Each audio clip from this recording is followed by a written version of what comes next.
All right, let's jump right into this explainer. There's this really fascinating, almost built-in tension right at the heart of the music industry. Today, we're going to unpack the friction between artistic innovation and commercial traditionalist pop at the Grammy Awards. It's a dynamic that has totally shaped what we listen to, how music is validated, and why the biggest night in music so often leaves us scratching our heads. To figure out how this whole thing actually operates, we're going to look at a modern Grammy problem, trace back to its roots as a traditionalist stronghold, revisit a massive showdown in 1968, imagine a wild fantasy upset, and finally dissect some systemic voting flaws. All right, Section 1, the modern Grammy problem. So, picture this. It's the 2014 Grammys. Macklemore and Ryan Lewis completely sweep the rap categories, beating out Kendrick Lamar's absolutely visionary work for Best Rap Album. And here's the wild part. Even the winner, Macklemore himself, felt a massive sense of, guilt about it. His commercially agreeable pop rap beat out what basically every critic agreed was a generational masterpiece. And we know this for sure because this quote is from an actual text message Macklemore sent to Lamar, which he literally posted on Instagram for the whole world to see. Which brings us to the big, ultimate question for this explainer. How does an institution, one that's literally dedicated to musical excellence, consistently make choices that feel so totally disconnected from the cultural zeitgeist? Like, why does a system designed to reward the absolute best art so often just hand the trophy to the safest product? Well, let's look at Section 2, a traditionalist stronghold. To understand this, we actually have to rewind a bit. The 1960s saw the most explosive musical revolution in history, right? Rock, R&B, soul, it was everywhere. But the Recording Academy, they were busy looking completely backward.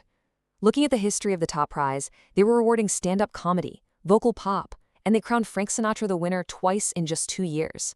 And this was right in the middle of the British invasion. Crazy, right? But here is the absolutely crucial point.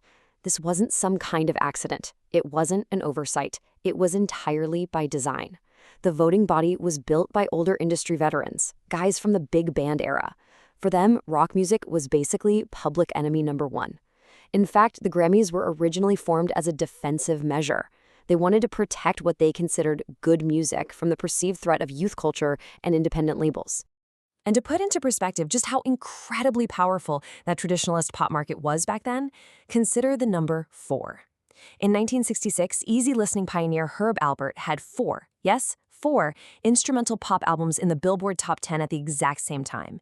This polished, brassy music was a commercial juggernaut. It was literally outselling the Beatles at the absolute peak of Beatlemania. This was exactly the kind of safe, pristine craftsmanship the Academy loved to reward. Which perfectly sets up Section 3, the 1968 showdown. All right, it's 1968 and the battle lines for Album of the Year are drawn. The Beatles are nominated for Sgt. Pepper's Lonely Hearts Club Band, but think about who they're up against. They are the lone, radical rock act standing against a literal wall of traditional, middle-of-the-road pop. We're talking Frank Sinatra, Bobby Gentry, and pure, easy-listening vocal pop acts. It was a very clear line drawn right in the sand. And, this wasn't just a cultural clash. It was a total clash of technological philosophies, too. On one side, you have the Beatles using the studio to construct this surreal, entirely artificial landscape with tape loops and intentional distortion. And on the other, the Academy's favorite traditionalist method, capturing a live, polished, high-fidelity performance using professional session players. It was artistic construction going head-to-head with polished reality. Let's explore Section 4, the fantasy upset. So let's play a little what-if game. What if the Beatles hadn't won? What if Frank Sinatra and Joe Biam had actually taken home Album of the Year over Sgt. Pepper? Now, considering the Academy had flat-out rejected the Beatles' highly innovative Revolver album just the year prior, an upset victory for Sinatra's super sophisticated Bossa Nova album wasn't just possible, it was entirely plausible. The traditionalists absolutely had the numbers. Actually, scratch that, it was mathematically probable. Check this out. A survey from 1966 showed that a massive 44% of adults actively disliked rock music. For a voting bloc that was already super suspicious of youth culture, a vote for Sinatra just made perfect statistical sense. And if Sinatra had won, our sources suggest the ripple effects would have been absolutely staggering. Think about it. It could have completely stalled rock's institutional validation. Labels would have had the perfect excuse to just keep treating rock as a cheap, singles-driven teenage commodity instead of a serious art form. The rise of complex, progressive, and art rock, probably severely delayed. We'd have been stuck in a prolonged era of safe vocal pop dominance. And youth culture, they would have likely just abandoned the Grammy Awards entirely as some irrelevant relic. But the Beatles did win. Yet the issues remain. Let's look at Section 5, Systemic Voting Flaws. So despite the Beatles pulling off that monumental institutional victory in '68, the Academy's struggle didn't actually end. It just kind of evolved. Today, the voting process is, well, it's highly convoluted.